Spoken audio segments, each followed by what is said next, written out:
Çdo herë kur i nënshtrohemi kontrollit policor, na përshkojnë ndjenja frike dhe minimizimi. Këto ndjenja janë edhe më të theksuara gjatë kalimit të kufive shtetëror. Por e gjithë kjo vlen për banorët e brendësisë së shtetit e jo edhe për ata që jetojnë në kufi ose afër tij. Kufiri vendosur para disa vitesh mes Kosovës dhe Maqedonisë bëri që një pjesë e banorëve të gjendet thjesht në kufi. Për ta nuk ekziston frikë, me që kalimi i kufirit është përditshmëri e jetës së tyre. Kufiri vendohet në vitin 1992, e atëherë fillojnë edhe problemet e banorëve të fshatit Blace poshtme. Nxënësit e këtij fshati e vijonin mësimin në shkollën fillore në Han të Elezit, e me vënien e kufive kjo u pamundsohet atyre. Problem në vete është vendosja e godinave doganore dhe ajo e policisë në truall të Blacajanëve, kurse shtëpitë e Blacës së poshtme ngelin mes dy kufive. Në këtë periudhë fillojnë torturat policore ndaj fshatarëve. Maltretimeve të shumta banorët e Blacës ju përgjigjen me ankesa e kërkesa, por pa ndonjë rezultat. Këto gjendje e shfrytëzojnë tregtarët, të cilët Blacën si arterje të tregtisë së egër e vënë në plan të parë. Këtu nuk rinë duar kryq edhe një pjesë e banorëve të Blacës. Në një formë fillon bashkëpunimi me policët dhe doganjerët në interes të përbashkët. Në këtë mënyrë edhe policët zbuten edhe fshatarët gjejnë një formë të ekzistencës.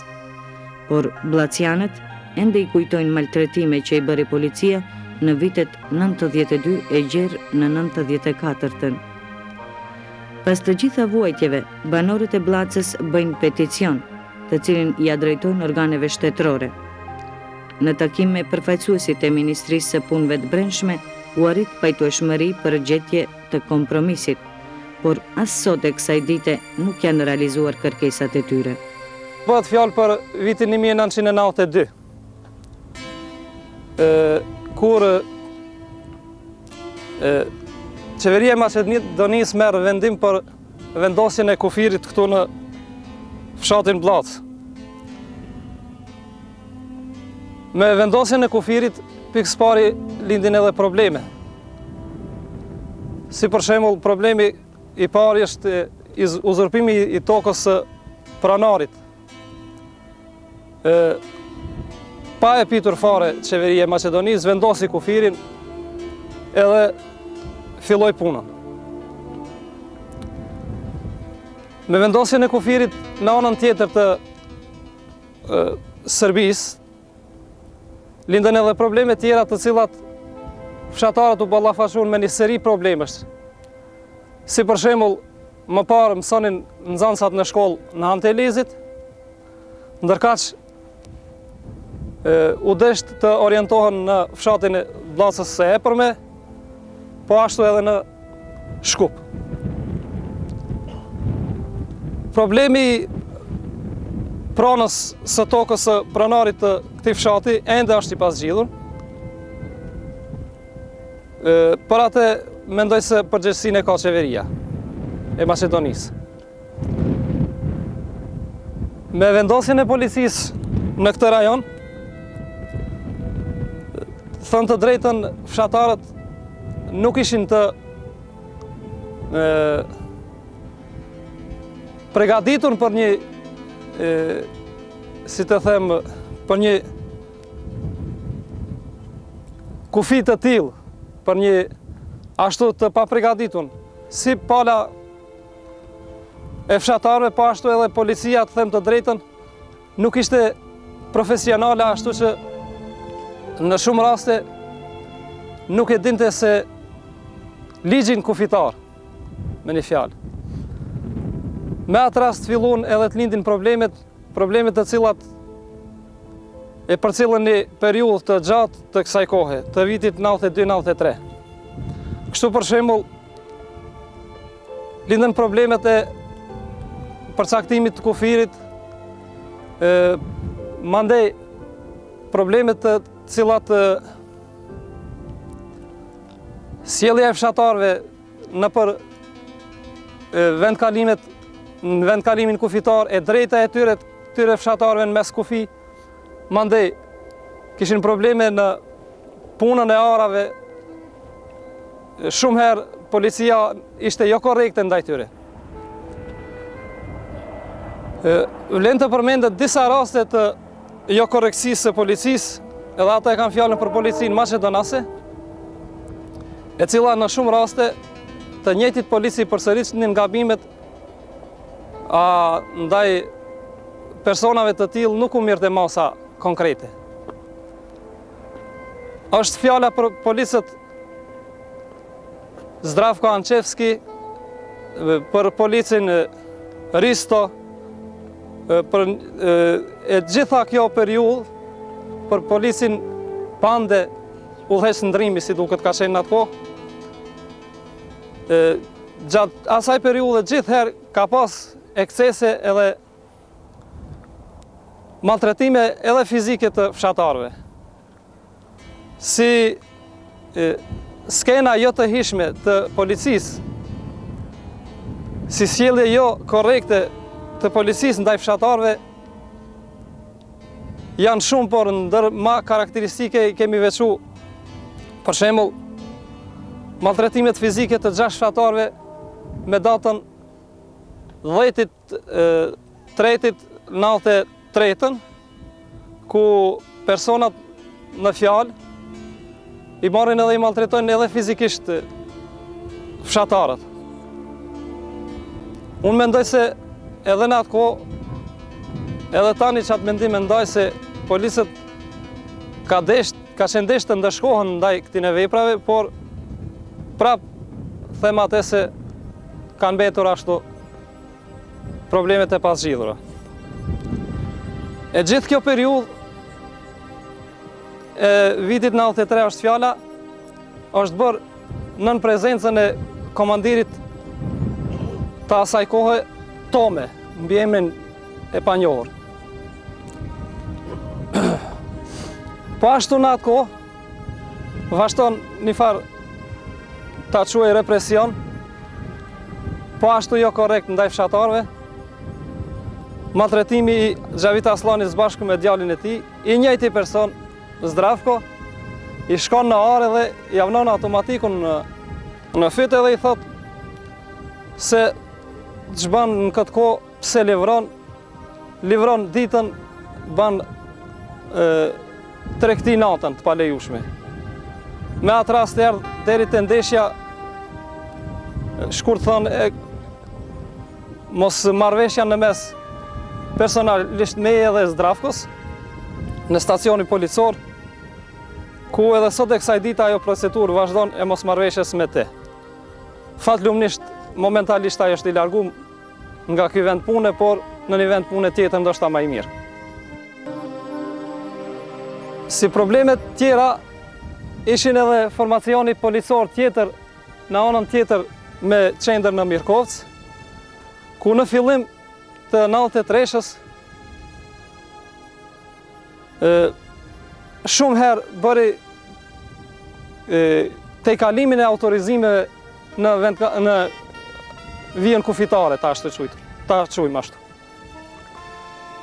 Si për shembull, në disa raste, fshatarët duke bartur mallin në qytet, i zinin 10 km, 12 km, 20 km gati në qytet, i zinin, i mirënin, i qenin stacion policor, ato shkëshin për punë veta t'i kryin tregtare në tregun e Shkupit, edhe i qonin ja u hupshin ditën e tregut, derisa të mirën vesh se sa për ngajt vjen malli.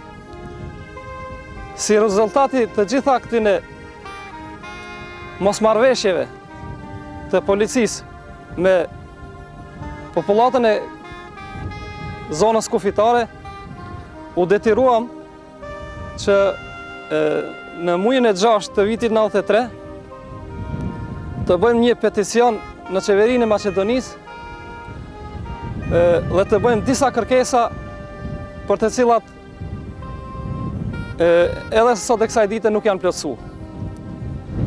Të përmendim vetëm disa kërkesa për të cilave i kërkuam dhe nuk u plotësuan sot e kësaj dite. Si për shembull është kërkesa e parë ishte që një takim me një përfaqësues të qeverisë Maqedonisë me fshatarët, po ashtu të ketë prezent edhe përfaqësues të partive politike shqiptare të atëhershme. Një kërkesë e tillë u plotësu erdhën ato, mirë po kërkesa tjera të cilat u shtruan në vazhdim, sot e kësaj dite prapë përsërisht që nuk u plotësuan. Ishte një kërkesë që në çdo ndrym të policisë, masi që sjelljet ishin jo korrekte, në çdo ndrym të policisë të prezantojnë ose të pranohen në punë policë të nacionalitetit shqiptar. Mirë po, me gjithë se kërkesa u bën edhe me shkrim, i dorëzuam edhe kandidatët në Ministritë Punëve të Brendshme me dokumentacion, prapë përgjigjja ishte negative. Por si për e morën disa përfaqësues të parlamentit të partive politike shqiptare, por prapë pa sukses. Koha rrithte problemet prapë s'kishin ndalur. Kulminacioni të gjitha atyre që i përmendëm deri tash, fshatarët kanë mendim se ishte edhe mbyllja e rrugës, e cila ka vetëm, e ndan vetëm 20, të them 30 metra nga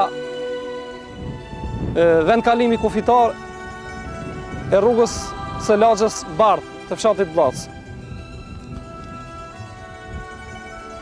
Kjo rrugë, siç e din pleqet edhe më të parët, ka funksionu që nga kohënat më të lashta. Mirë po tani u vnu kufini 2 vjet mas kufirit, 3 vjet ashtu, rruga normalisht punonte, bashmi e lidh tokën e fshatit që e punojmë. Mirë po ma në fund nuk mujton të vim në mirë kuptim me policinë kufitare këtu të këtij fshati, u mbyll rruga fshatarët prej mujit të 10 të vitit 95, kush si mundet për një rrugë të tjetër shërbehemi, mirë pa ajo rrugë është jo e përshtatshme për komunikim me fshat, kështu që kemi disa raste edhe të incidenteve që janë bërë në atë rrugë, për shembull gjatë dimrit, kemi 2 traktora që janë praptuar edhe një kamion. Kështu që dihet se për fat të mirë nuk ka pas viktima, por ajo rrugë prapë është e papërshtatshme. Kemi kërku që rruga prap të vijet në funksion. Jemi drejtu Ministrisë për Urbanizëm edhe Komunikacion dhe Lidhje. Përgjigje nuk na ka dhënë. Kemi shku gjurmëve të ankesës së personit i cili individit që e ka dhënë urdhrin për ta mbyllur rrugën. Na thunë se komandiri i policisë, stacionit policor ka dhënë urdhën që të mbyllet kjo rrugë. Ne gjendjen faktike ende se kemi vërtetu. Sido që të jetë, fshatarët janë të revoltuar me këtë rast. Edhe mendoj që duhet gjinët një mirëkuptim dhe rrugat duhet të funksionoj.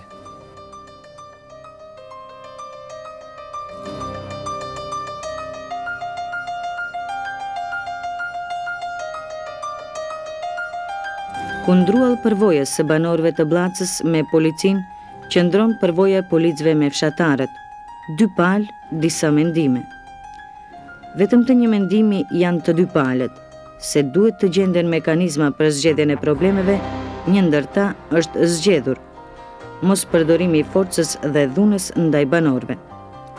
2 viteve të fundit, kjo praktikë pozitive funksionon mirë. Për punën e vendkalimit kufitar Bllacë dhe bashkëpunimi me banorët në afërsi, intervistojmë kryeshefin e stacionit policor të kalimit kufitar Bllace. Со одлука на влада на Република Македонија на 2.5.1992 година отпочна со работа полициската станица за контролата на преминување на државната граница, Долно Блаце. Ova policijska stanica së Maqedonisë më 2 maj të vitit 1992 filloi me punë stacioni policor për kontrollim të kalimit të kufirit shtetëror Bllace Poshtme. Ky stacion policor në kalimin kufitar është relativisht i ri në krahasim me kalimet kufitare tjera, të cilat kanë traditë të moshme në punën e tyre. Por për një kohë të shkurtër, ky stacion policor e krijoi imigjin e vet dhe funksionon në kuadër të ligjeve të cilat janë bazë për punën e tij. Полициската станица функционираше според тогашните прописи, значи вршеше контрола на преминување на државната граница и тоа не со пасошкиот режим, туку режимот со лична карта. Në periudhën e parë, ajo don të thotë, prej 1992 deri më 1995, stacioni policor funksiononte sipas rregullores së atëhershme, gjithsesi bënte kontrollim të kalimit kufitar shtetëror dhe atë jo në regjim të pasaportave, por me atë të letërnjoftimeve. Prej 1995 filloi të funksionoj kontrollimi me regjim të pasaporteve gjatë kalimit të kufirit shtetëror, prej kur filloi edhe puna e vërtet në kalimin kufitar. Големината на патот и бројот на патниците кои ја преминуваат се очигледно во расчекор. Значи, за да можеме да ги обслужиме патниците и возилата кои ја преминуваат државната граница, а нивни број е отприлика од 2 до 3.000, некој пат и 6.000 патника во текот за едно деноноќие, би било необходно инфраструктурата, а тоа значи пред се патот да биде проширен со 5 коловозни ленти на излез и 5 на влез во Република Македонија. Sa i përket kalimit të kufirit shtetëror, mund t'ju them se duke i marrë parasysh kushtet teknike me të cilat disponojmë, gjithsesi gjerësia e rrugës dhe numri i udhëtarëve që e kalojnë kufirin janë në disproporcion. Domethënë, për t'i shërbyer udhëtarët dhe për t'i kontrolluar makinat për kalimin e kufirit shtetëror, duke marrë parasysh se atë e kalojnë prej 2.000 deri më 6.000 udhëtarë në ditë, do të duhet të korrigjohet infrastruktura. Kjo nën kupton 5 vija rrugore në hyrje dhe po aq në dalje të Maqedonisë. Me këtë do të arrijej optimumi për kalim pa vonesë të udhëtarëve dhe mjeteve të komunikacionit. Sa i përket kohës së pritjes në kufi, mund t'ju përgjigjem saktësisht, nga se ajo varet nga dita në ditë. Ka patur ditë kur udhëtarët presin edhe nga 24 orë ose edhe më tepër, por kohëve të fundit në disa raste bile nuk pritet më tepër se 1 minutë. Mundohemi që stacioni policor së bashku me ekipin e doganierëve ta zhvullojmë kohë pritjen në kufi në 1 deri 2 minuta, aq sa është e nevojshme të realizohet një kontroll rutinor i pasaportës së udhëtarit dhe dokumentacionit të makinës gjatë kalimit kufitar. Mund të ndodhë që kohëzgjatja momentalisht duke marrë mesataren të zgjatë deri më gjysmë ore kur smadhohet numri udhëtarëve në kalimin kufitar. Границата се поминуваше многу потешко, имаше поголеми редици, се чекаше подолго време и во тоа време се... Për periudhën para 1 vite gjysmë, me përgjithësi mund të them se kufiri kalohej me vështirë. Kolonet e udhëtarëve ishin më të gjatë, po ashtu koha e kalimit ishte më e gjatë. E gjatë kësaj kohe u shkaktuan edhe situata të pavolitshme në kalimin kufitar shtetëror. Tani me kënaqësi konstatoj se në periudhën prej fillimit të vitit 1996 e deri më sot, për të cilën kam edhe të dhëna të sakta, mund të them se nuk kemi patur asnjë ankesë me shkrim nga ana e udhëtarëve që e kanë kaluar kufirin si të vendit ashtu edhe të huajt. Gjithashtu nuk kemi patur intervenime policore ndaj udhëtarëve për shkak të prishjes së rendit publik ose për ndonjë shkak tjetër që na tregon qartë se sipas vlerësimit tim dhe të kolegëve nuk kemi patur probleme me qytetarët që e kalojnë kufirin. Por edhe ata nuk kanë patur pengesa në kalimin kufitar.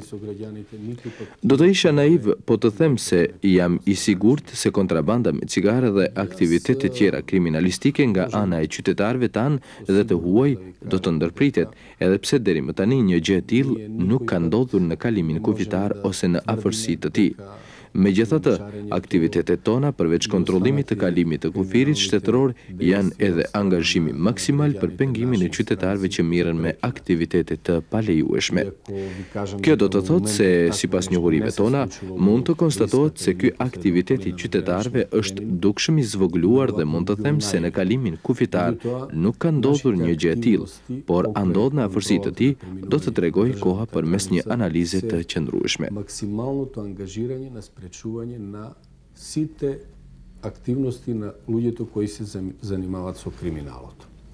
А тоа значи дека ние према нашите сегашни согледувања можеме да констатираме дека ова активност на граѓаните е прилично намалена. Можам со сигурност да ви кажам дека ние дури во голем процент можеме да тврдиме дека на самиот граничен премин не се случува ваква работа.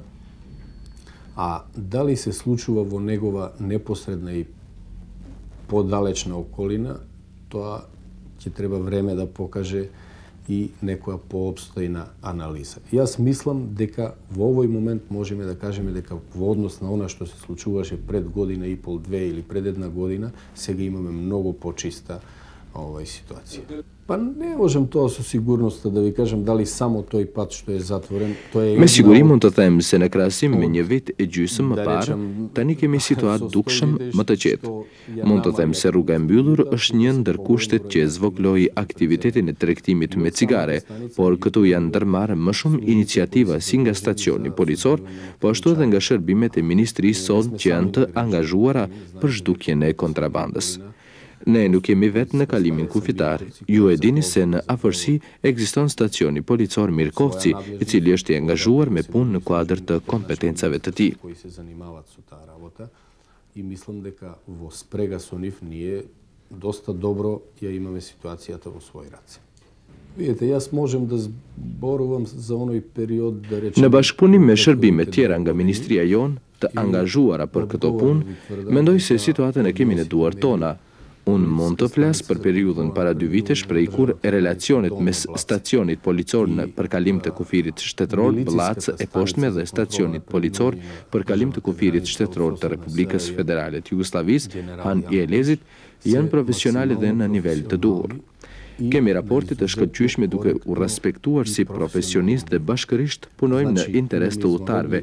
E çdo herë kur kemi pas probleme me komunikacionin ose me deportim të qytetarëve të njërit ose shtetit tjetër, duke ju përmbajtur rregullave të punës dhe duke respektuar të drejtën e njëri tjetrit, këto probleme zgjidheshin.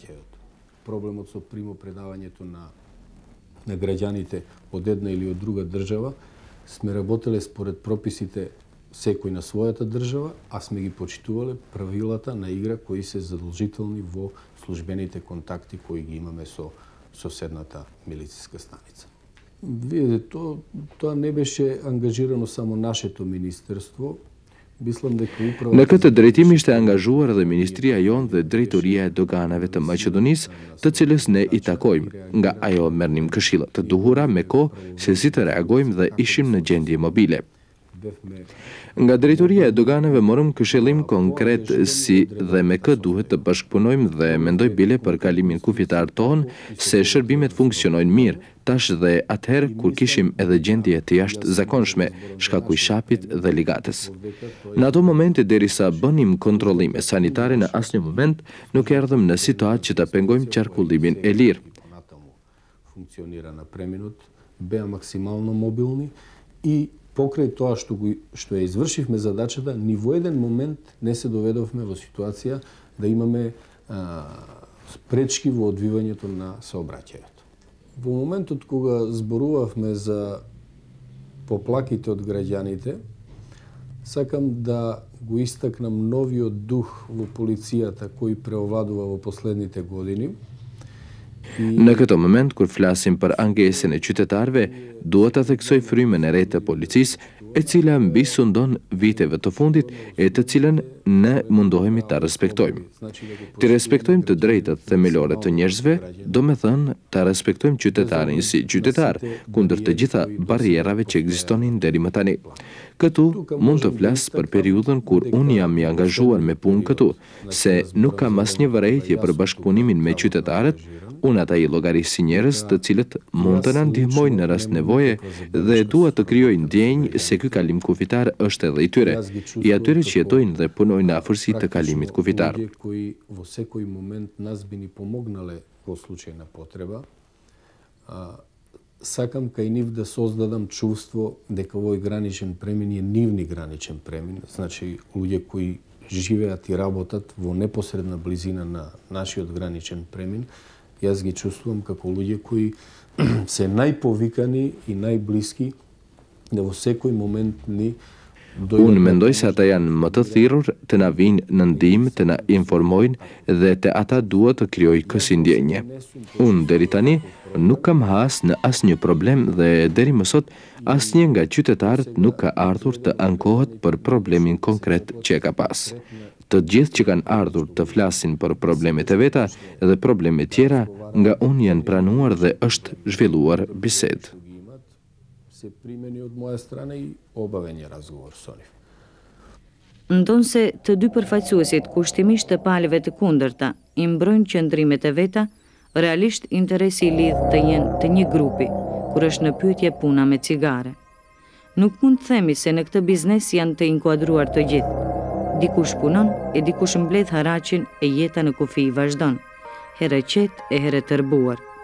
Sidoqoftë, të dy palët duhet të mundohen të hapin rrugë bashkëpunimi, e jo t'i mbyllin ato.